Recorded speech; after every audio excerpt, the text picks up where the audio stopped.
Hi, it's Dave here from Elysium Sophia, and welcome to our chat, welcome to our show, welcome to our channel here at Elysium Sophia.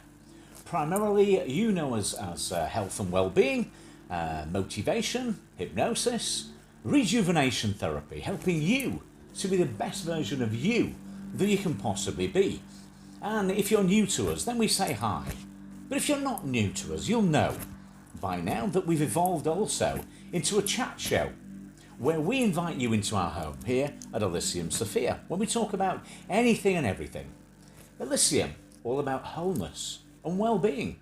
And Sophia, after my beautiful daughter, a very precious Sophia, who's aka Penny the Panda, and also Sophia working behind the camera.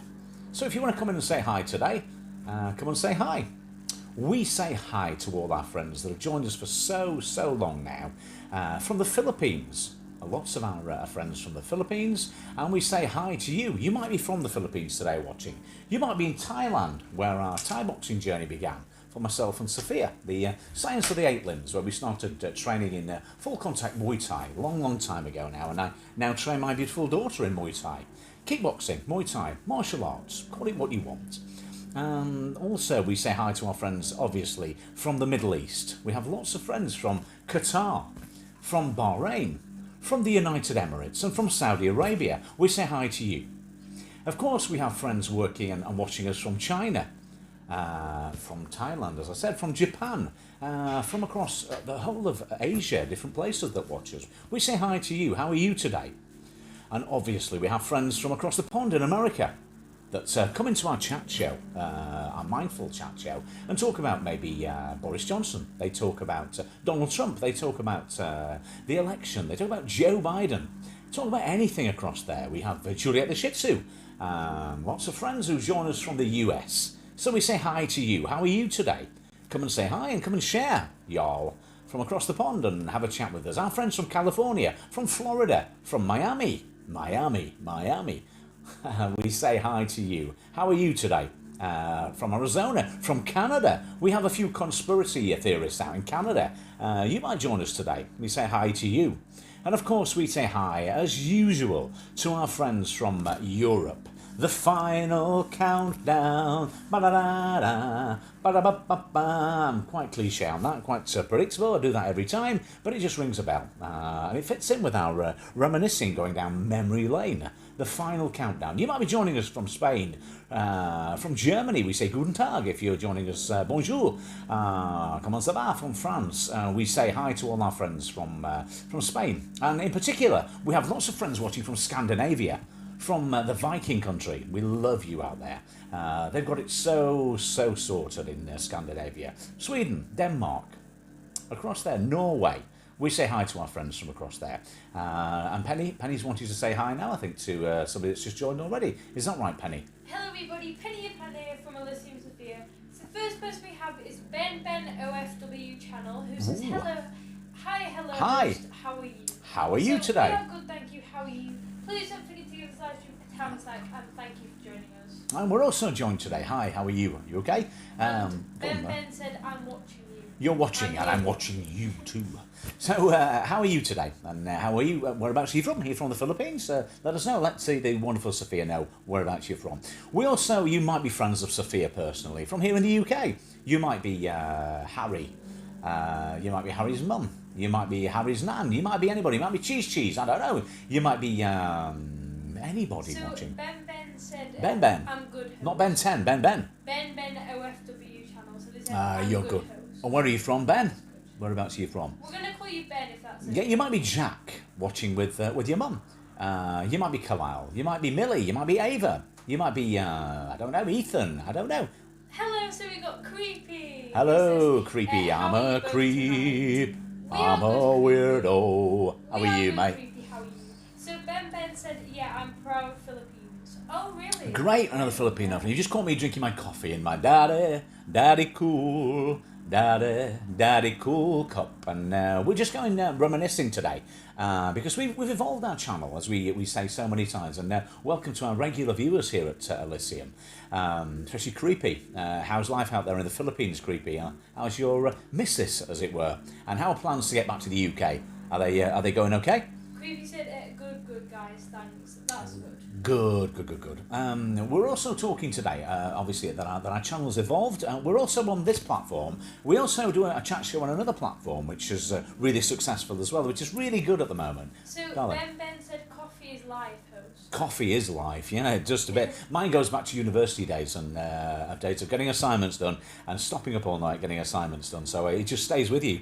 I don't actually know whether I like coffee. I think I do.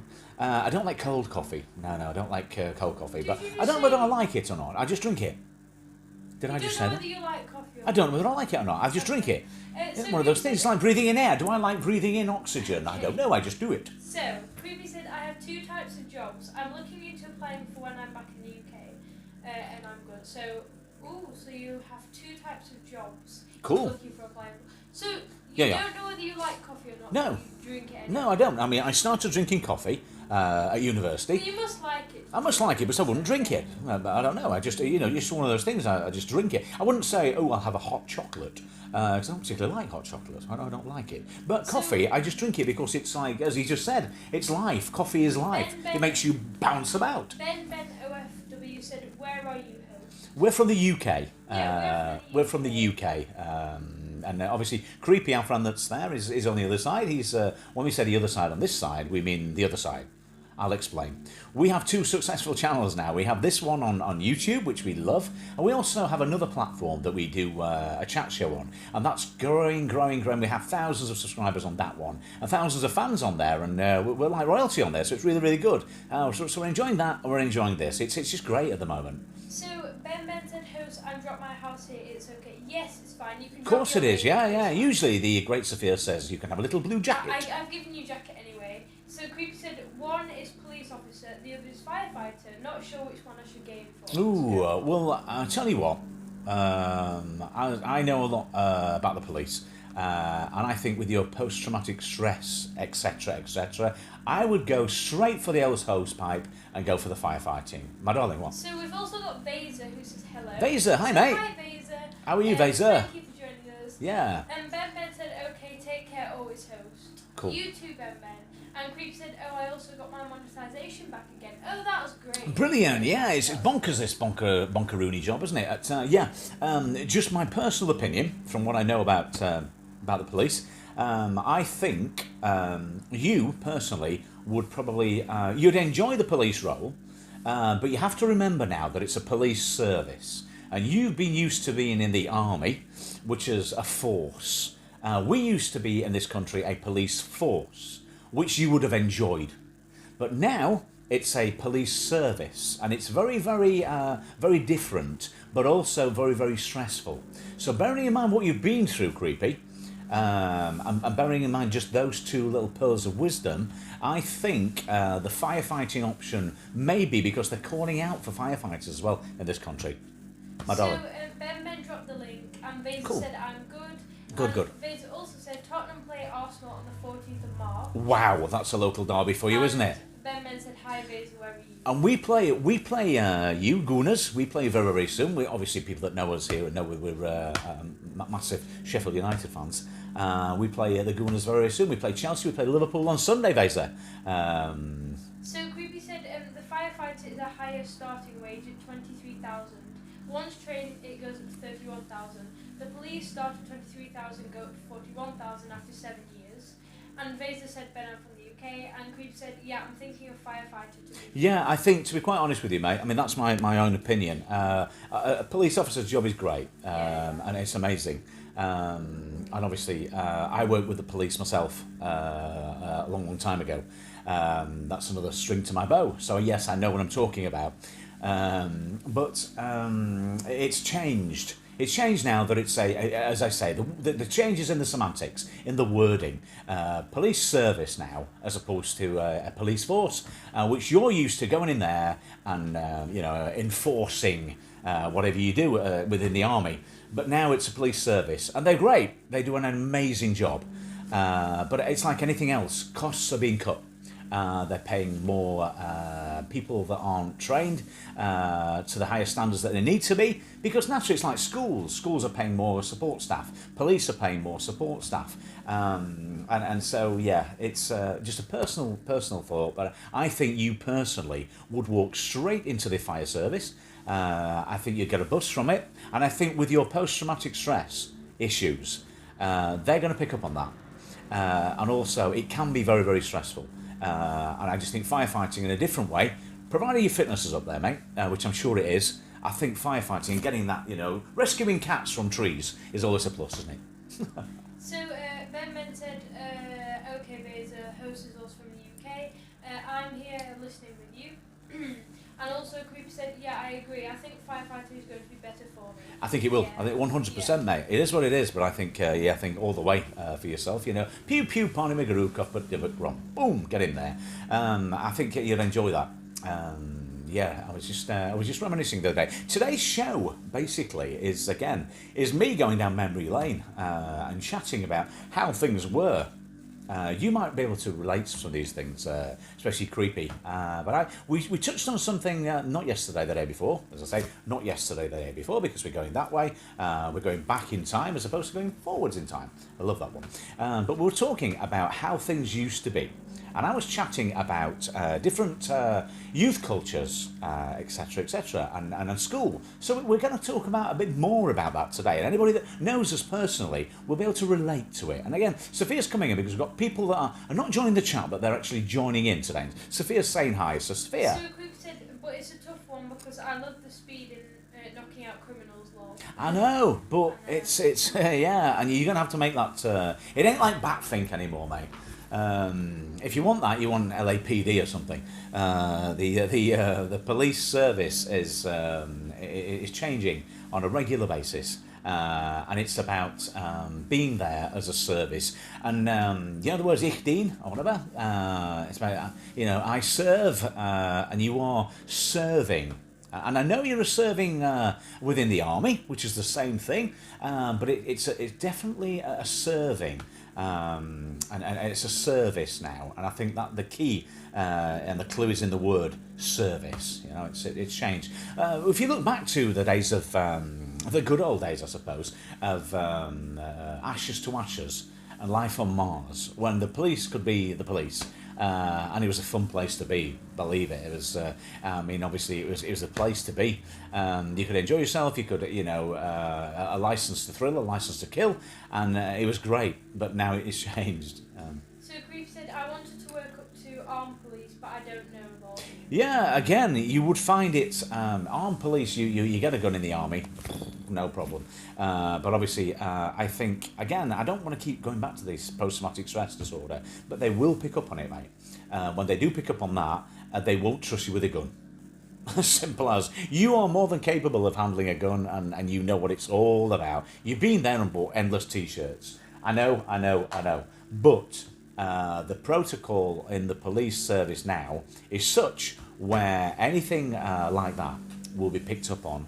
And I think you'll be looking over your shoulder all the time. But yeah, I mean, if that's what you want to do, and I think you the experience that you've got with your army background, they would probably snap you up initially, and they would then go into the situation and look at it from there. And believe me, it would make a great vocation. I know that's going to be a tough one, but I'm hoping I can hide it. Lol. It depends. Is it on your records, mate? If it's on your records, it's there. If it ain't there, it ain't there. But if it's on your records, then they'll pick up on it, because obviously the references that you will give will be from the armed forces as well now. And they will then check into your own armed forces record. They will see that you're an amazing soldier. They will see exactly what you've done. So I mean, I don't know. It's something that you would have to. If it came up in an interview situation, it's a selection process. It's the police initial recruitment testing. Whether it's changed or not now, I don't know. But it's all about there's an English part to the testing. There's a maths part, which is a general literacy and numeracy, okay? Which you'll box that off anyway. There is still, as far as I understand it, an observation test, which again is fine. Then there's also the fitness part, which you will walk on there. And then there's the assessment days. Now, there are usually, I think, there was once upon a time, three assessment days. The first day was about you. The second day was a bit more about you, plus the fitness part. And then the third day, there are tasks built in and things like that. Then the third part is basically a chance for you to do, I think, a presentation as to why something that you're really interested in. But it's great, you know, but it's very involved. Ben said, host, how much watch hours now? Host, you monetize already? Question mark. Yes, and yes, thank you. Yeah. It's the way that it is at the moment. Yeah. It's been a bit confusing over Christmas, but we are, thank you, yes. So We still like to have more watch hours. We can never have enough watch hours. So if you do want to watch, that'd be great. But we were fine now, thank you. Creepy said, military medical record, yes, but they can't get that. Only doctors are allowed to see that. Yeah, but they will have the thing is, the medical team at the police will have access to that. That's the way they'll get it. So they will have that. But again, you can talk your way through. Anybody who's been through what soldiers see would have an amount of post-traumatic stress. So I wouldn't rule it out. I definitely wouldn't. The skills that you've got, the generic skills that you've got, and the specific skills that you've got as a soldier, I think you would be an ideal candidate. And if you were going for the Met. Sometimes a lot of people, what they're doing in your situation would be if you really wanted the police, would be go and get a job in the Met. Once you've secured a job in the Met, then you can ask for a transfer. That's an option. Creepy said, oh bugger, yeah, didn't think that. Exactly, yeah. It's the police, mate. They're, they have ways. So they will check back. But again, if you wanted to do that, obviously I think the fire service may be a better choice for you. But if not, if you were coming to me and saying, I really, really, really want to be a police officer, but I'm good and I can do this and the other, which you can, but I'm a bit worried about the post-traumatic stress situation, then I would say if it's what you want to do and you want to go into the armed part of the police, then go straight for the Met. Apply to the Met. Work within the Met for 2 years and then get a transfer. Because that will be the best way to do it. Because the Met are more likely to take you on than any of the regional forces, except for, Northwest. Can you just let him just do that, please, my darling? So it's just right in the middle, so that should be fine. I can't do it at the moment, thank you. Yeah, okay, in a second. I'll have a look in a second. I can't actually do it at the moment because I've got to, just sort this one out now. So it's very, very strange. We've just got the pizza guy. I can't take that at the moment, my darling. I can't do it. I can't do it. I'll just have to have a look. Haven't got any coinage at the moment, which is very, very strange. Sophia, my darling. Yeah. If you want to have a look, I'll try and sort it out. Okay. Can you give that to Grandad, please? Yeah. Okay, and ask him to give it to the people that were just asking for it. Sorry about that, everybody. It's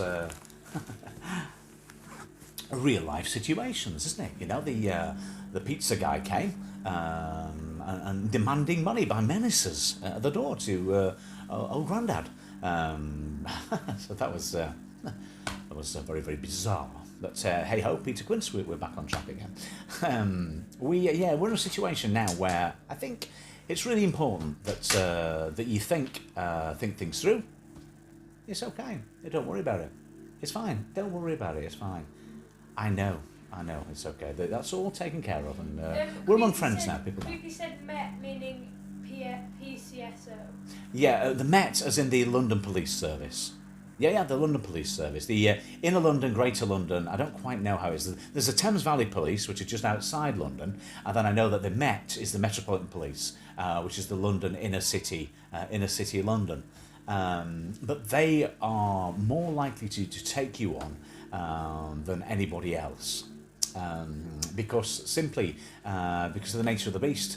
Simply because they're more geared up to wanting people of your ilk that have got the military background. So if you were desperate and thinking, yes, I do want to be a police officer, then I would go straight for the Met and then get a transfer later. Creepy said, oh yeah, Metropolitan Police, yeah, I get you. So it would be Metro. But it's the local authority policing and the local police areas, they're, they can be a bit more picky in the nicest possible way. And if they saw something on your records that they thought, not sure. I mean, don't get me wrong, the police service is full of people in your situation that's already suffering from post-traumatic stress disorder. But I think when you're going on there, also you've got to check as well. You have to make sure that your family, at least your immediate family, which I'm not suggesting they're not, but has to be squeaky clean. Obviously, you're not married, so your missus will not sort of like come into that one on checks. And I'm presuming the rest of your family will be okay. But they do so many amazing amount of background checks. So Group said, well, that means I have to live in London, and with renting prices down there, no chance. I know. This is what I'm saying. To me, the fire service is winning all the way up. And also, the differences with the fire service, the firefighters, even if they're retained or they're not retained, if they don't go as a fire service, when they go, and this is a point, there was always a big thing between firefighters and police officers. When you're on duty as a firefighter, and there ain't any fires, you can go to sleep, play cards and have a chill. But if you're in the police service, you're doing it round and round. So that's a good thing. You said, well, my dad works for Greater Manchester Police. Well, that's it then, isn't it? That's fine. Again, Greater Manchester. You're saying things now up where you are in, the neck of the woods and in Chorley and up there in the northwest.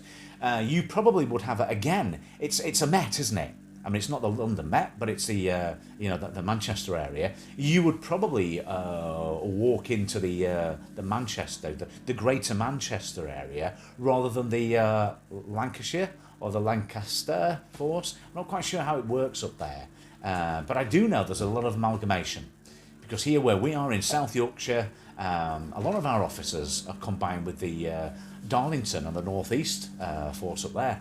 So there's a lot of bonding going on throughout the police service now.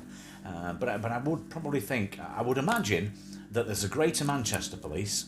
Then I would have thought there was the Lancaster Police. Oh, they're the ones that have the silly little things on the top of their helmets, aren't they? And then there'd be the Lancashire Police.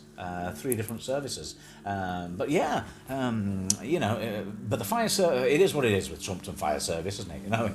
I think it's a kind of a role that I think you could enjoy. I think you'd feel the buzz from it, and I think they do talk about stress, but in a different way for the fire service. So Group said, well, Chorley comes under Lancashire. Yeah, Chorley in Lancashire. Police, which is based in Preston and goes up to Adlington, next to Chorley, then it goes down to Greater Manchester Police. Yeah, exactly. I only know that because one of my honours degrees that I did was up in the northwest area. And then one of my PGCEs, my actual PGCE was done up in the northwest area. So I do know, because I spent some time in Preston, I spent some time in Ormskirk, I spent some time in Chorley, I spent some time in Liverpool, and my base was in Southport. So I taught they love teaching in Southport and that area, Ainsdale, Birkdale, Southport, and then over towards Wigan as well. Hey, one for Wigan. I spent a lot of happy hours teacher training in the Wigan area, and then obviously in the northwest towards Liverpool and that side. So all that area, and also up towards Blackpool, because I had to do a placement at Preston College and Blackpool. So all the way from Ormskirk on the bottom there, all the way up to Blackpool. So yeah, that's why I know that area. Not as well as you, but I do know that area a little bit. So Creep said, so where we'll be living, I have a few different police forces like Cumbria Police, Manchester Police, Lancashire Police. You've got 4, haven't you? Can't remember it. Cheshire, that's it, Cheshire Police. Yeah. So you'll have 4, won't you? You'll have 4 particular areas that you can apply for, and that's exciting. It is exciting. But I think working, you've got to decide as well whether you want the rural policing.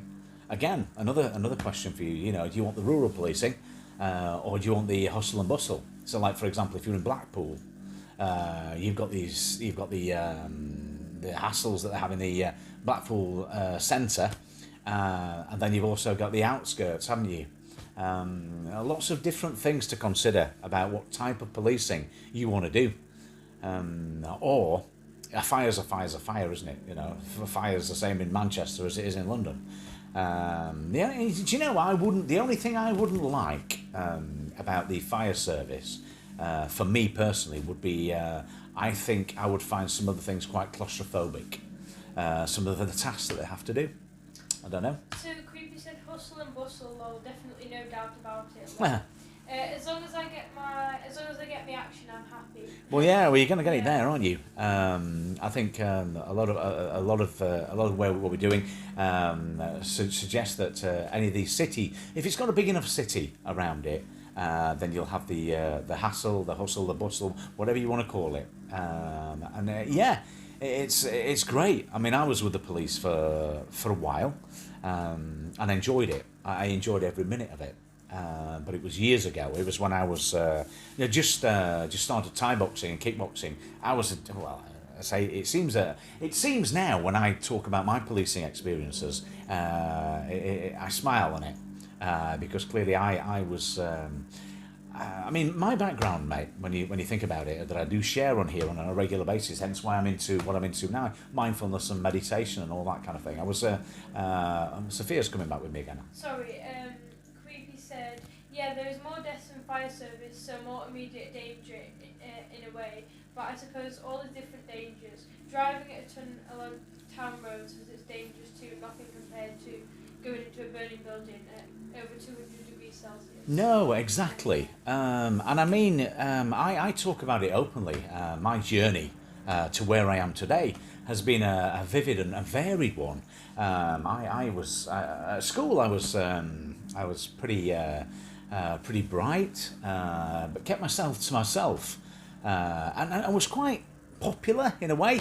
Got on well with most people, and I was like, I like to think of as a nice person, but I was also a swimmer. I did a lot of swimming. I was a bit of a swimming champion at times. Did a lot of swimming. And I was training, and at the time I was training every morning and training every night. So Sophia's back to me again now, so go on, Sophia. Hello, so we've got Mummy Olivia who says hi ho. So hi, hello, Mummy Olivia. How are you? We're just chatting about a few things here, so welcome to our chat today. Welcome to our chat. So yeah, I started off my journey, as I say, back in school, where I was your usual. I was in lots of ways. In lots of subjects I was very, very bright. And in other areas, I was quite bright, so I was okay. I kind of kept myself to myself, but I was swimming. So I was a swimmer. So I was training in the morning, I was training at night, and did a lot of training. And it's where I suppose that's the basis of the rest of the training that I did after then, because a swimmer's training is a lonely trait, because you're inside your head. In your head a lot of the time, because you're going up and down in the pool, up and down, mile after mile after mile after mile every day, yeah, I enjoyed that. So I did that for a long time, and I was I left school, and it was I began to for a short while in my life, because I was a nice person, and people that know, a lot of people know this, a lot of people don't. I was then bullied quite a lot, and I didn't enjoy that, which is the premise of where I am today and what happened, because a lot of people used to put on me, and I then went away, and I left the area, and I went Thai boxing. I discovered, because I must admit, I was scared of these people. These people used to scare me. They were very, they all, sort of like ran in packs, and I didn't want any trouble. I was I went on and did their A-levels. I was a grade A student at A-level, and did really well. But I was kind of a bit of a victim, because there was a short area of my life when I was really picked on. Because I was a nice guy, I didn't fight back, and I just didn't want any hassle, and I walked away. But all of a sudden, one day, I just something clicked in me, and I decided enough was enough. and I took on board kickboxing. And I went, I'll tell you the story. One day I decided enough's enough, and I wasn't going to be put up with this bobbins anymore. And hence what I do today. Because I was a nice guy. I got quite a lot of friends that I now think maybe were associates and maybe not friends, but a lot of friends as well, I think, that knew me as this, nice guy that I think I was. But at the back of it, there was this macabre because I was getting bullied and I was keeping it in a lot. Then obviously I started getting bullied a lot more, and I thought, yeah, enough's enough now. So what I did was I wanted something that I could help me. So I went along and I discovered this gym. And I came to this guy and I said, look, I want to train, I might as well have gone in. It's a bit like Jean-Claude Van Damme. I came along and I said, I might as well have gone up to him and said, I want to fight Tom Poe, him. I want to fight Tom Poe. And I looked at these pictures in there and Van Damme and everything, and I wanted a bit of that. And he trained me. This guy trained me, and he was an ex-service, an ex-marine. An ex-para or marine. I can't quite remember which one he was, but they're all saying to me, I don't know, you know a lot more than that. But it was amazing. And this guy set me off on this journey, which was immense, which was an amazing journey, which then obviously went on to other things. But this guy taught me a lot of things. And he taught me unarmed combat, basically, which I thought was kickboxing. Because at the time I went to this guy, and when I first started kickboxing, it was basically upper body boxing, and it was lower body karate. That's kickboxing was then. That was how it was known, because it wasn't as popular as it is today. It hadn't evolved to K1, to Muay Thai, to kickboxing. It was what it was back then. And I was trained by this lunatic. And this guy actually started teaching me a lot of training techniques that you guys have. How to kill somebody with one punch and hit somebody in the right place, and and he came from a background of saying, look, and I get it now. It came from a background of saying, look, why jump about and use all that energy when by one boom you can do a lot of damage, as you know. And it was all the information that he'd been taught in the paras, or whatever. And he disseminated that information to me and trained me. And I was like, oh, can we do that? Some of these things. It was all very, very, let's put it this way. It was things that I wish that I hadn't been told and thought, because it made me think, if I know that, how much information's out there from people that are actually using that. So anyway, we're not digress. You'll know exactly. It's like arm-to-arm combat, So he taught me all these things, and then he put me in the ring and started sparring with me. And within the first, I've been training 8 weeks with this guy, and then he broke my wrist. He said to me, okay, we're doing a sparring session now in kickboxing, but we're only going 50%. And I was going 50%, he was going, 50%, as I thought. I went in for a punch, and then I went in for an uppercut. As I went in for an uppercut, he kicked. Ooh, my leg went funny then. He kicked, and as he kicked, he splayed my wrist out. And it broke my scaphoid. It shattered my scaphoid. And I carried on, trying to, defend for the rest of the bout. I took my glove off, and it was set, just like that. So obviously I had to go to hospital, and they realigned it and set it again. I went back training again, back with him when it had sorted itself out, and lo and behold, he did the same thing again, and broke my wrist again. And obviously this guy was nuts.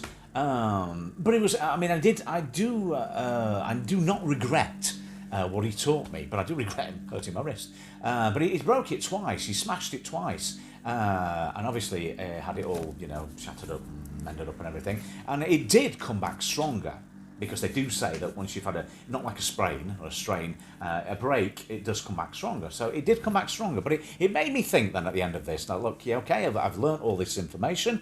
Then I decided I was going to go and do it right from the very beginning. A very good place to begin. And I went and discovered Muay Thai, the science of the 8 limbs, and trained out in Muay Thai in lots of different places. Creepy just said be right back, guys. Okay, well I better just hold that thought then until you Yeah. come back quickly, but because I am still like talking about things, but you can join it back, I suppose. I know another one of the things. You can join it here, John. Come back. So yeah, there we were. I went off then and did lots of different training in different countries, different places, different countries, and learnt from the origins of Thailand of Muay Thai, and learned Muay Thai or Thai boxing from the very beginning, and learnt all about the spiritual side of it, the mental side, the physical side, and I thought to got myself to a really, really decent standard in Muay Thai, and I spent the first year almost desensitizing my shins. With such things as rolling pins and things like that. So I went through all the, not systematic desensitization, I suppose, it was proper sensitization process. And I sensitized my shins, my elbows, my everything that was there, head, whatever you want to call it. And so began to use what I'd learned from this guy as a killer queen in that man. I was just about to sing that, going to a song there. So I combined what I'd learned in kickboxing, which was in effect how to kill people from this guy, but also then I blended that with boxing. I did a lot of boxing, and then I did karate, and then I went on from that to do Muay Thai. I learned the science of the 8 limbs properly from proper Thais, from Thais basically, and its origins in Thailand, and did a lot of training in different parts of the world, and then came back. Now, when I came back a different physical person. That also wasn't going to take any crap, as it were. So I came back, and then, in a way, because there was a guy that lived in our village that was very, very similar, that had actually been through something simple, but was a bit of a bad lad. But he got a list of who he wanted to get back. And he did work through that list. It wasn't me, it was him. I wasn't on that list. It would have been fun if I had been. Very interesting. But anyway, so what I get at now is when I came back, I came back still the same person, but still not now suffering fools gladly. And up here, totally against what I say now, I couldn't forget. I couldn't let it lie. I've been a fool for you. I couldn't let it linger. I had to approach. I didn't actually go out looking for these people, but I wasn't going to walk away, kind of thing. Yeah. So when I came across them again, and they still went "Ooh," as they did, these idiots. Then I didn't back down. If they approached you, you wouldn't, I wouldn't back down. Yeah. I wouldn't approach them and say, hey, remember me? No. But I would say, if they then started where they'd left off, Yeah. I'd say, hey, shall we start again then now? Okay, I get my stance. I'd be like, yeah, okay, then. I don't think so. And then I hated it why they referred to me as mate. I always hated that because I wasn't their mate. And they said, all right, mate, you all right? And I went, no, I'm not your mate. Remember me, actually. Yeah, you didn't like me before. Jog on. And I suppose I was a bit arrogant with it. And I get that now, but I was quite arrogant about it because I didn't like what had happened to me because I was a nice guy. No more Mr. Nice Guy. I didn't like how they treated. Why couldn't they have treated me like that before when I could handle myself? I couldn't handle myself, so they took them proverbial and knocked me around. But now I wanted them to try it because I knew who'd come off worse, and a few of them did. And I'm not ashamed of that. They deserved it. They were arseholes. That's a technical term, basically. That's how it is. And I do remember the first time I turned round on someone who was reuniting myself with some of these people who had made my life a misery. My darling. No, so the connection just turned off for a second. But Is it okay again now? Okay, cool. So there I was back now trained in full contact, and I hasten to add full contact Muay Thai, which is the science of the 8 limbs, using everything, using even your head, using everything. And I was also packing it a bit then as well. Started to put some weight on, putting some strength on, putting some muscle on. So I wasn't going to back down, and I wouldn't back down to anyone. And I suppose to a lot of the people observing from the side, I was quite arrogant. But I didn't mean to come across as arrogant, but I wasn't going to take any of their bull anymore. I'm not gonna take it, no, I ain't gonna take it, I'm not gonna take it anymore. And I didn't. Sophia? Creepy's back. Cool. Creepy said back. Cool, you're back. So I don't know whether you just missed much there, but we just, I'll not, go back over what we just said. But basically, we found a way that I was trained, and then I went over and trained Muay Thai. And came back a different person, and came back into a situation where when I met any of these guys that happened to call me mate, then I kind of like pointed out that I wasn't their mate, and I didn't forget. Never forget where you're coming from. And I actually enjoyed that period of my life because I was able to. I suppose, yeah. In some ways, it's a bizarre, but it was my way of coping with it. As I say, I never went looking for these people, but I would never ever again in my life back down. No, I won't back down, because I knew I could handle it. I knew I could handle anybody. I knew I could handle, physically, I could handle any situation. Physically, I would never be scared again. And from that day forward, physically, I have never feared any man, boar, of woman, and I look at Tyson Fury now, and I think, yeah, he's got it right. That's the way it was. So yeah, it gave me inner confidence, mentally, spiritually, and physically. I could handle anybody, and I wouldn't back down anymore, and I didn't, and I won't. Back down to anybody, and if people take that as arrogance, then and that's what's happened to me now.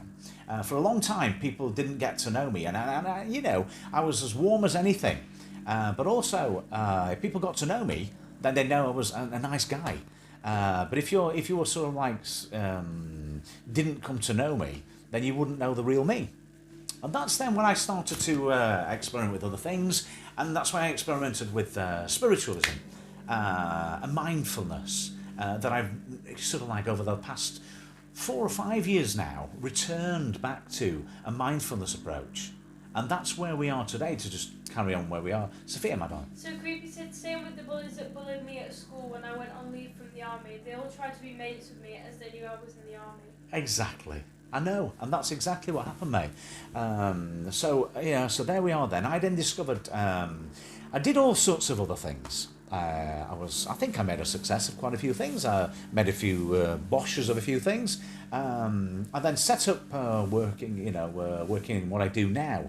I was head of PE, subject leader for physical education in a high school for quite a long time. I also taught psychology, sociology. I also taught English and drama. Because I did a lot of drama once upon a time, again, being the nice guy that I was then. I also taught quite a bit of modern foreign languages, French and German. But obviously my heart has always been in performing. It's always been in drama. It's always been in psychology and people and thinking. So then obviously it sent the next stage for me, which is where I am now. Was to start working and using things that I'd learnt in Thailand, things that I'd learnt about Muay Thai, things that I've learnt from kickboxing, things that I'd learnt from psychology. I had a top class honours degree in educational psychology, in sports psychology, sports science, and I started to fuse everything that I knew from psychology, my honours degree and master's degree in psychology. In sports science, in educational psychology, and also using what I knew from Muay Thai, from training myself, from being trained, and being trained by the best. Using different things, because then I had, as lots of people know that watch us now, I was also struck down, unfortunately, with Crohn's disease. And Crohn's disease hit me out of the blue. And also, at the same time, a little bit later, I was also hit by type 1 diabetes. So I had to find something to try and manage both those conditions, which is difficult because obviously I was training full time, and in particular the type 1 diabetes that came along, it came on overnight for me. Can we just try and sort that, my darling?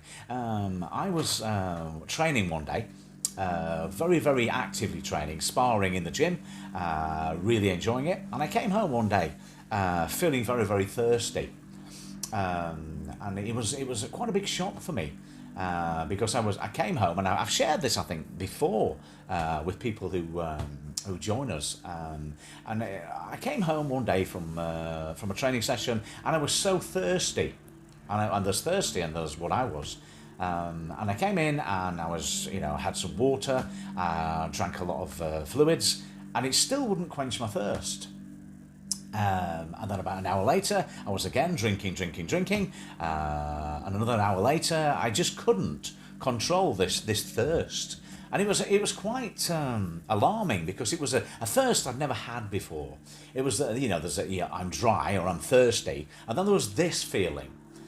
Because this feeling that I had was so deep, and it was so thirsty, that I went to bed thinking, hey, I made like an ostrich. I did the typical man thing.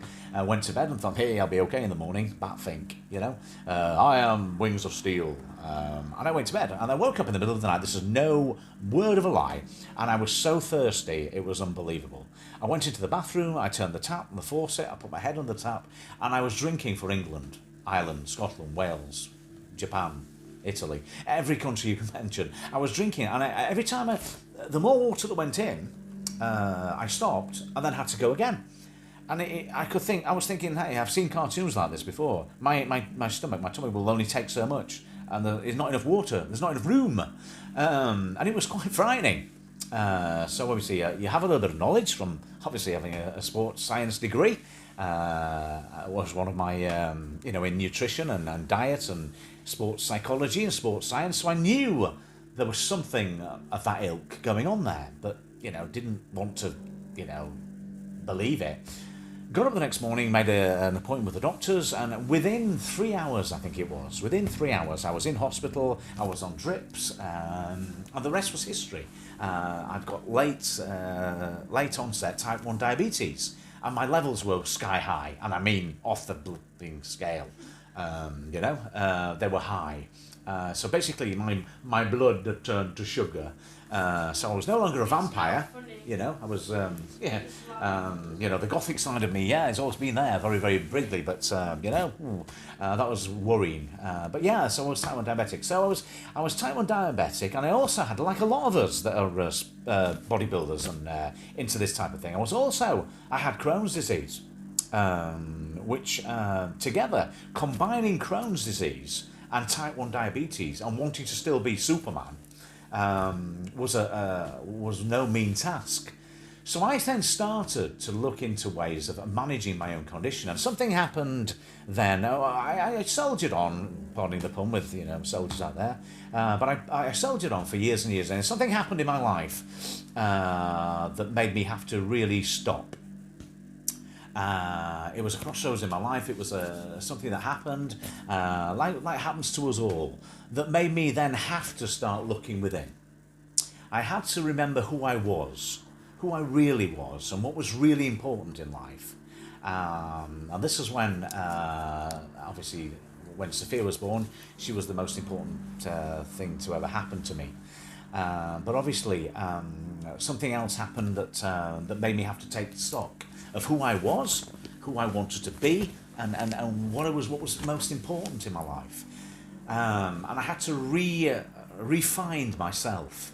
Now, you have to imagine this guy that was quite intelligent, also had then been bullied, also then had found his feet, and also then turned on the bullies and said, never again shall I be bullied.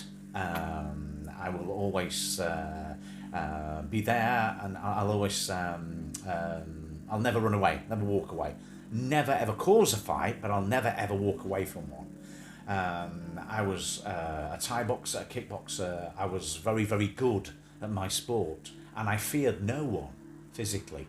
But then I had to start reflecting then, and starting to look at ways to manage my conditions, started looking at ways to be the best dad that I could possibly be. And now I wasn't important anymore. My daughter was the most important thing ever. And the rest is history. But that was the catalyst. Something happened that made me then have to realise the way I was living my life maybe wasn't the real me. And very, very painfully had to then take a step back and reassert myself and reinvent myself and remember bits of myself that I wanted to remember. Because you have to remember, Pandora's box was there for me because I had put so many things away into Pandora's box that I didn't want to come back out again. But then I found myself using hypnosis, researching hypnosis, practicing hypnosis, practicing and looking at meditation, especially transcendental meditation, practicing Tai Chi Qigong, yoga, and other mindfulness approaches, reading philosophies from Sanskrit, from Buddhist teachings, from obviously I was from Christian background and from a Buddhist background, from all sorts of different Arabic, Muslim, all sorts come into melting pot.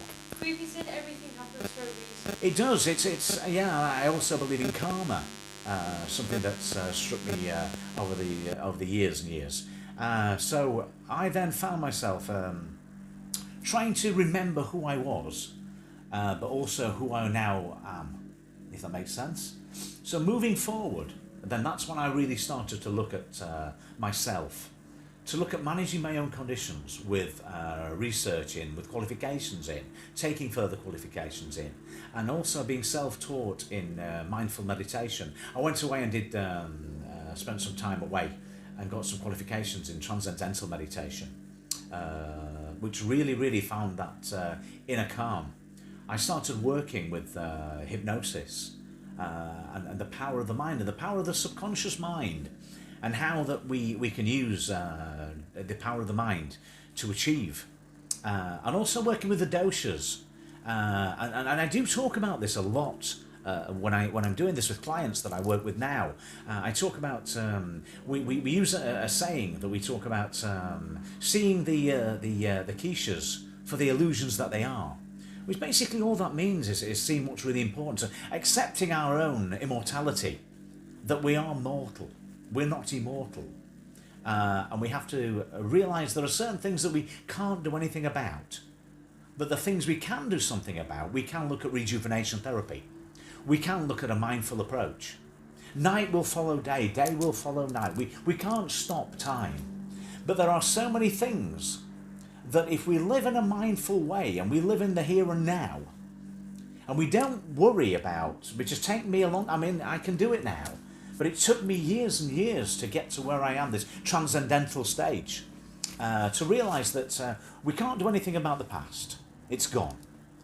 We live in the future, maybe, but we don't live in the future, really. We live in the present. And once we remember we live in the present, it's already gone, and it's in the past. And that becomes quite philosophical for people, and quite scary, but it is true. Because once you remember you're living in the present, you're then living in the past. And that moment you'll never get back again. And that's life. That's life. That's what people say. Shut down in May. And it's true. It really is true that we have to. And I try to get this message across now because I've been there, done that, got the t-shirt. I'm now back doing a lot of training. Not so much now a lower body, but a lot of upper body training again now. I'm back to now a place where I'm happy, I'm content, I'm confident. I know I don't fear no man born of woman ever, never will do again. But I've also had I've developed a skill that I think is, I suppose a skill, a quality that I really think is important in society, and I try to do that, and that's empathy. Because people don't really need our sympathy, but they do need our empathy. And to empathise and to walk a mile in someone else's shoes and be able to do that, I think is so important. because I think it makes us approachable. And we do say, and through teachings, I've tried to teach this as a guru. I'm called a guru by lots of people, which is very, very nice. I'm called teacher. I am a teacher, but I'm a guru, whatever you want to call it. Then people come to me and they say, look, I want to stop smoking. I want to be more successful. I want more motivation. I've got problems with my body image or whatever. And we work with tantric, we work with mantric, we work in right at the basics of things. I use things from Sanskrit. I work with the doshas. I work with, we call it the yin and the yang. Call it the doshas, call it whatever you want to call it, Sanskrit. And call it any deviation, Prakruti and Vikruti. We all have a path. We're all born a certain way. And karma has a moment to play in all this. But we're all born a certain way. And we all have our own destiny. And to a large extent, in some ways we're in charge of our own destiny, but in others it's all predetermined. And we have to try and work with what is predetermined and other things we can do something about. Hence rejuvenation therapy. Creepy said, I want to stop smoking and get this belly fat off me. It will never happen. It will happen. It will, trust me, mate. It will happen. And if you, obviously, when you do get a chance to do some Zoom sessions or sessions with me if you want, you're more than welcome. But I can stop you from smoking. I can really try. And if you want to do it, we can do it. And the belly fat thing, the subcutaneous fat, whatever you want to call it, yeah, that will come off too. Even the great Buddha had that. But it will come off. If you want it badly, if you want it enough, if you work with a therapist, it may be me, it may be another therapist, we can make it work. I know sometimes you've been sceptical in the past. If you use and fuse different forms of transcendental meditation, hypnosis and therapies together, then it can work. So Greep said, I had belly fat when I was in the army. I know, but there's nothing wrong with belly fat though, is there? And then Creepy said, smoking, yeah, I would love to. Yeah, smoking will happen. Smoking, you can, we can work on that one, mate. Belly fat, it is what it is, isn't it? You see, a lot of people is belly fat. Now, the only thing with belly fat, the only thing that worries us about belly fat is I feel the same. I still think I have belly fat, and I think I do have a bit of. I lost a lot of weight, so I have a lot of skin that I confuse as belly fat now. I know you're going to say to me, yeah, mate, this is belly fat. It's like, but it is true. I still see some things that I think, yeah, it's skin, a lot of skin, subcutaneous fat. Call it what you want, but obviously it's. I did lose a lot of weight. And so I was left with a lot of people when they lose a lot of weight, with a lot of skin. Creepy said there is when I weighed 16 stone, but I was well built in Iraq. Everyone was jealous, lol. Of course they are. I look pregnant, lol. I know. Well, you will do. I was accused at one point of having swallowing a basketball. Because you know why that was? And I'll tell you why that was, mate. I really will. I'll tell you that, mate. Was because I used to do sit-ups. I did too many sit-ups.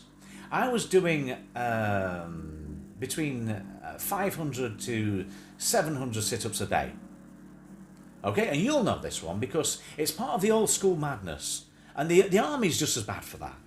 I still believed, and I still, sit-ups are good for you.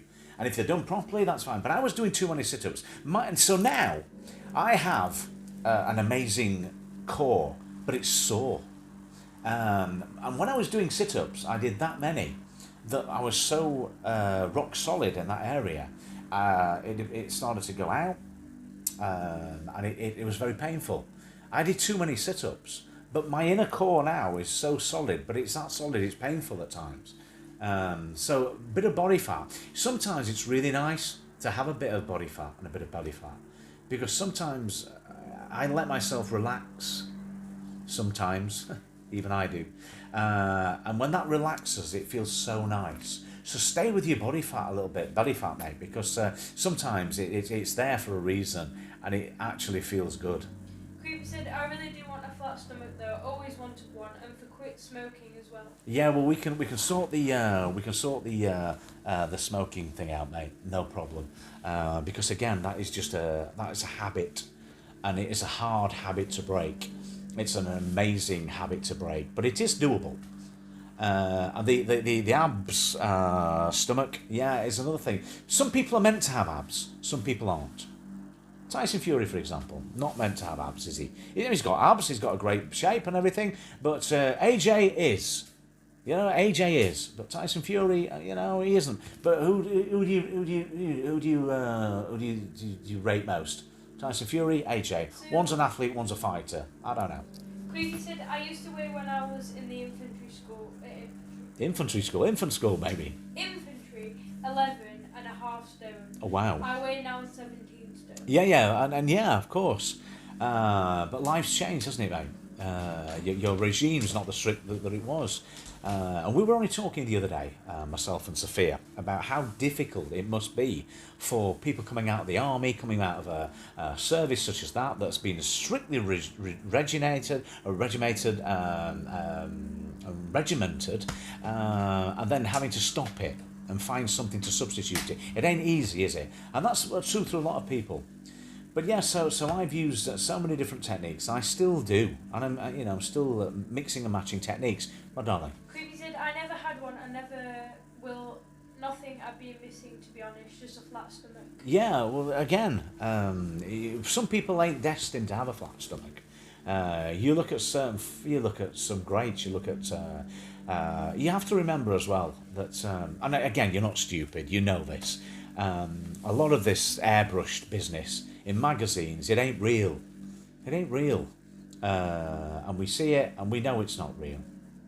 So we've got AM Aaron Vlog or Aaron Vlog. Hi, how are you? Hello, mega shout out. How are you? Are you okay? So thank you for joining us today. Thank you for joining us. Don't forget to give us a thumbs up and thank you. Just having a nice chat about things. So yeah, that's a little bit of a brief history. We are going to do another session about how things were and where we are and where we are today, and a reminisce down memory lane. But today has just been a chance, which has been a nice opportunity to chat. But yeah, I am where I am now. I use so many different techniques, and I use them on all my clients, different types of technique, whether it's tantric, mantric, and a fusion of all sorts of therapies to where we are now. Creepy said it's all Codswallop. It's all Codswallop. What's all Codswallop? You're Codswallop. It's all, the thing is, if you use tried and tested techniques, then you work on what works for you. Sometimes it doesn't work for you. I know some people are very skeptical of meditation, but somebody asked me the other day. Somebody asked me a really nice question the other day. My darling. Airbrushing and all that rubbish. Airbrushing. Airbrushing, I know, yeah, just a bit. Somebody said a really good. When I left a comment on the other side, on the other channel that we work on, somebody said, yeah, surely all meditation. No, it's on this side. All meditation is transcendental, isn't it? Yeah. And I was like, whoa, just hang on a second there. And I really went into guru phrase, so philosophical, because and my answer to that one was yes. All meditation is transcendental in that it's transcending, but it's not always transcendental, and there is a difference. Sometimes we do meditation or transcendental meditation. Transcendental meditation in real terms is all about sounds and utterances, and the repetition of sounds and utterances to find that inner self, to find that spiritualism. But meditation per se is either about on a journey to try and find that inner peace, inner calm, or to find what we're looking for. You know? So RM Aaron Vlog says, I wish I learned how to punch host. Oh, you can punch the host. Hey. No, I wish I learned. Yeah, watch some of our videos, mate. You know, some of our we're actually doing another tutorial for you, if you like, on a bit of boxing tutorial, if it will help. If you watch some of our videos, you'll see that we're into our Thai boxing and our kickboxing, and I wouldn't be without kickboxing. I wouldn't be without and of course now I do digress, and to people that know, I now train my own daughter Sophia, who's very, very good at martial arts, who's a very, very good martial artist. She's for people that do know and don't know, she's ranked very highly at number 1 in the UK for her age and her weight. She's also ranked very highly in the world status as well, which we're going back training to competition very, very soon. Looking forward to pick up, because before COVID, we were all buzzing with that. So I'm enjoying where we are with our martial arts journey and training Sophia. Because I now relive my Muay Thai, my kickboxing, through watching her, through training her, and through seeing her. I'm in her corner now, and it's a great place to be. It's a good help for me, host. It is it? Oh, who's that again? RM. Good, that's great. Okay, well, say if you check through some of our videos, and we're just talking today about, because obviously now I'm a mind and body coach. Do mind and body training. Obviously, we're also a chat show, but the origins of what we do and what I do, which today's session's been all about. Today's trip down memory lane, I suppose, has been as to where I came from and where I am now, and my journey, my spiritual journey, my emotional journey, which was had its ups and downs, and it's culminated now in what I do and what I fully believe in. And that's the power of the subconscious mind, and the power of transcendental meditation, the power of mind and body training, rejuvenation therapy, whether that's and simply being the best version of you, which is really important, the best version of you that you can possibly be.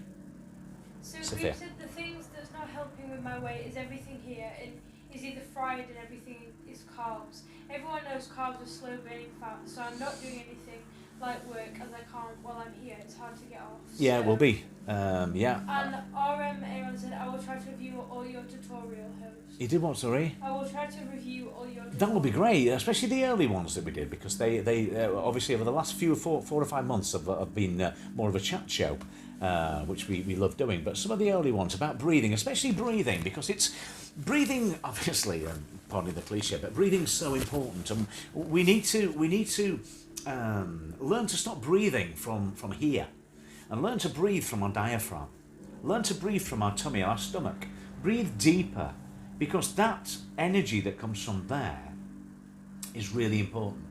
We tend to hyperventilate, we tend to breathe wrongly, and we hold our shoulders in the wrong place. If you can just take a little bit of time to go over our old videos, and I know, Creepy, you said you tried this before and it didn't work for you, and I accept that. But if you do, just try and just take a few moments just to be at one with yourself, just for 10 minutes, just to start off, and even if you don't, I've got a massive belief in visualization techniques, in mental rehearsal. I now work with athletes as well. A lot of very talented, very professional athletes and dancers. We work with dancers, performers, work with professional athletes, professional actors, actresses, performers, dancers, and we start off right at the top there and get all the body in sync. Yeah, we will do Creepy. We have made a few, but we'll make a few playlists for specific types of videos. Yeah, of course we will, yeah, thank you. So yeah, it's really important that obviously you start right at the very, very beginning and start off with the imagination, and it does help. I always talk about our sessions as starting to visualise right at the top of our heads, obviously because our heads and our necks, and here, the solar plexus. I do talk about the solar plexus a lot, because even now I do it myself. We store so much energy and tension in our solar plexus. We store tension in places that you don't really think you do. So you store it in your neck, obviously, you store it in your shoulders, you store it in the top of your head. You store it in your cheeks. You store it in your neck. You store it in your diaphragm. And you store it in your solar plexus, in that area. Okay, so what you need to do is you need to start to begin to almost let it flow down, and it does work, but it does take time to get into that regime, and it also takes time to have an appreciation of the here and now, and in saying that, we call it a non-judgmental state. And a non-judgmental state is exactly what it says on the tin. It is what it is. It's not being judgmental about ourselves, about what's around us. It's just not being judgmental at all. It's about being here and now. And obviously, the semantics of non-judgmental are exactly what it is. Non-judgmental, not judging anyone else, not comparing with anybody else, because we do. We naturally compare ourselves with other people. And I've done that so many times. We all want these. We all need and want materialistic things. I ain't gonna say that I don't, because I still do. I still like my nice car. I still like our nice cars, nice home. I still like designer labels. I've not turned the other way and want to walk around, with some cloak on and live live on the moors in a teepee. I've not gone that far yet. And if I did, I wanted to be a Gucci teepee. I want it to look good. But I do see the value, and it is true when people say that people today don't. They don't understand the value. They know the cost of things, but they don't know the value of things. And the value of things that are important.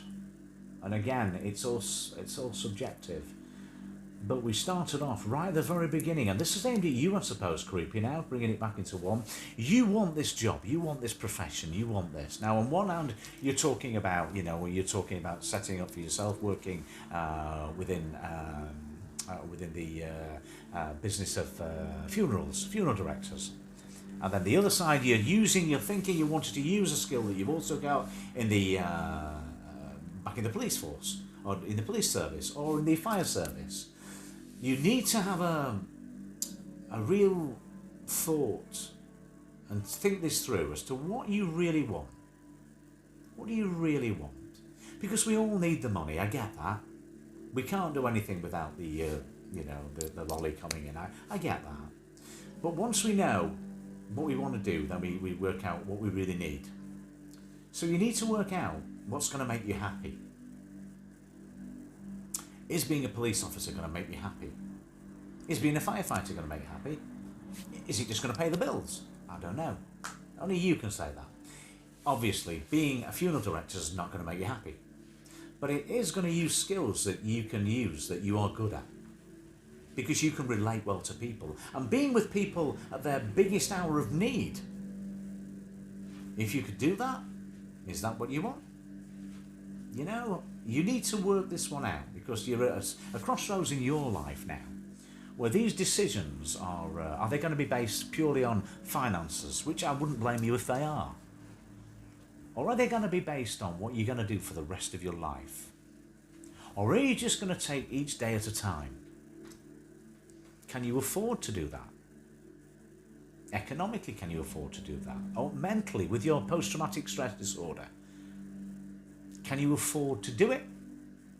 Can you afford not to do it? And once you've sorted all that mess out, then you can start living in the here and now.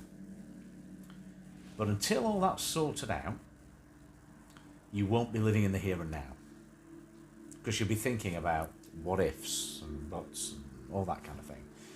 So please, for me, I'm speaking directly to you at the moment, Creepy. Try and get into your head a little bit about what's important. And I'm not trying to tell you to do this now, for the next couple of months or so. Work out what it is you want. Work out what it is you want. And once you've worked out what you think it might be, then start working backwards from it.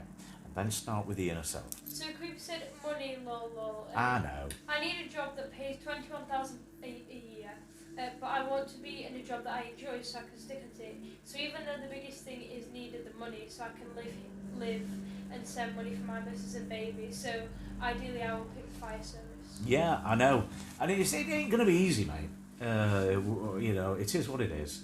But all I'm trying to say to you is, and I'm not being flippant, because we all need lolly, we all need the money, we all need that. I get it. And one thing that a lot of people who do the job do the vocation that I do and get accused of is not living in the real world. It's all right for you sat on your leather settee, all right for you sat there in the middle of the woods, meditating. Who pays the bills? Yada yada yada. I get that, and that's as important as anything else. And for you now wanting to support your child and your missus, as it were, it's obviously going to be a major driving force to you, and good on you. But at the end of the day, you need to work out what it is that's most important. And obviously you need to provide, you need the money coming in. But I always say to people, just work it out first. Work out first, have a little plan in your own mind. And say, look, okay, this is what I want, this is what I need, this is who I am. Can I do it? And is this going to fill that niche? Is this going to fill this niche? And work it that way. And the smoking thing, it'd be a pleasure to work with you on the smoking thing, because that's not a problem at all. Creepy said, I know I can live and support my family on 23,000. Anything lower than that, I'll be struggling, as when I did the maths the other day, bringing the £1,100 a month isn't going to cut it. Everything I worked out, like rent, electric, water, TV licence, not including building a home, as I'll be moving into a shell. Yeah, and you've already, I mean, the thing is, you've already worked that out. You know you know what you need, and that, in effect, people say, is that going to make you happy? Yes, that is going to make you happy, because once you know that that's taken care of, then you know you're going to be happy, because that is taken care of, because that is the proverbial weight off your mind.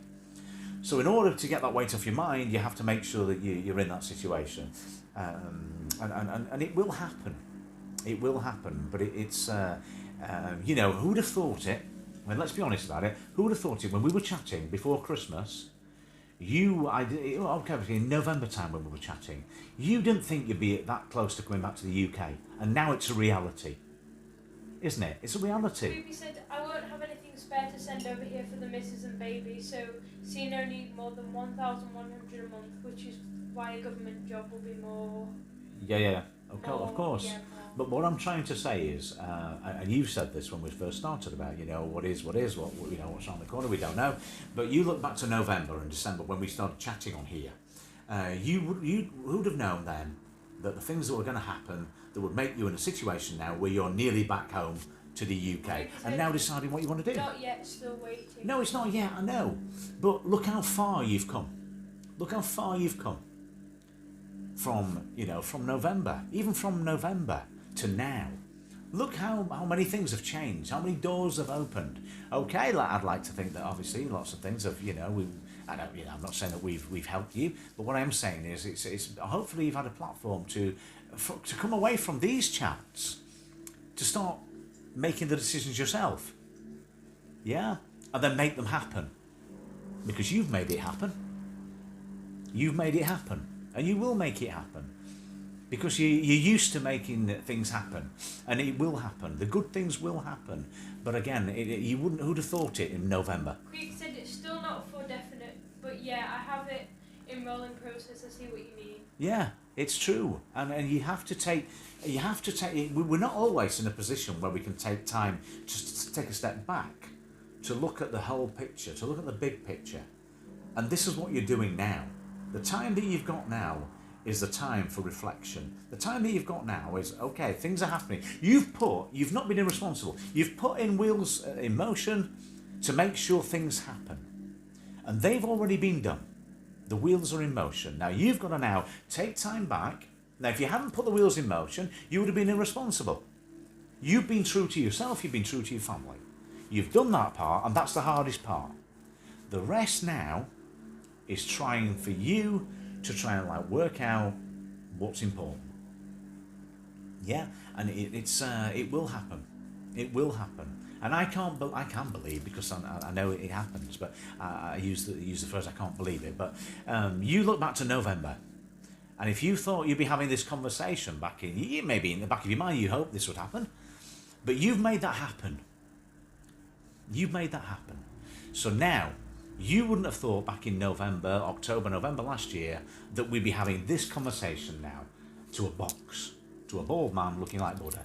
You wouldn't think that, would you? Creepy said, to be honest, if it wasn't for this certain charity, I would have lost. I would be lost, as there is no way that it could help me. No. There would be nothing else I could do. No, exactly. And as you say, it's fate, isn't it?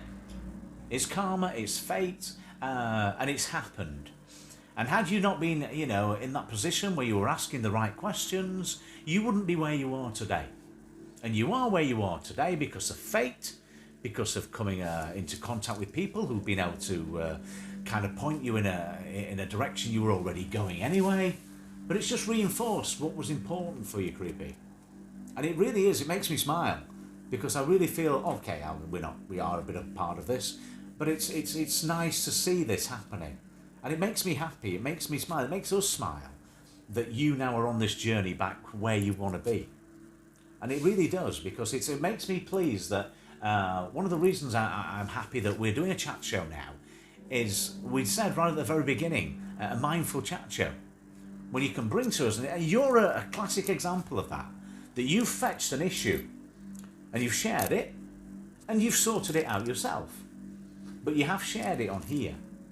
And then you've gone away yourself and you've worked with other people and you're moving forward. And that makes me happy. That makes us happy. Really, I mean, hand on heart, that makes me smile. Creepy said, so I'm lucky that this charity would help, but I'm still not out of the woods, as they don't know if they can get the money for me, and if they can't, I'm screwed. Yeah, well, you're not screwed, because it's going to happen. It's going to happen, and it will happen. So yeah, it really does. That's great. So yeah, the next time we chat, we're going to go down memory lane, and we're going to talk about things close to people's hearts again. But today, especially Creepy, thank you for I say tuning in. Thank you for coming in. Thank you for watching today, and anybody else that's watched us today. Whether you've been in the wings or whether you've been watching, I'm going to leave it to Sophia just to say our goodbyes. So, thank you everybody for joining us today. If you have joined us in the chat, if you have joined us in the background, thank you. Please don't forget to give this live stream a thumbs up or a thumbs up, and thank you all so much for joining us. Creepy said, I've always been this type of person to look into things and fight what I want. That's my military side.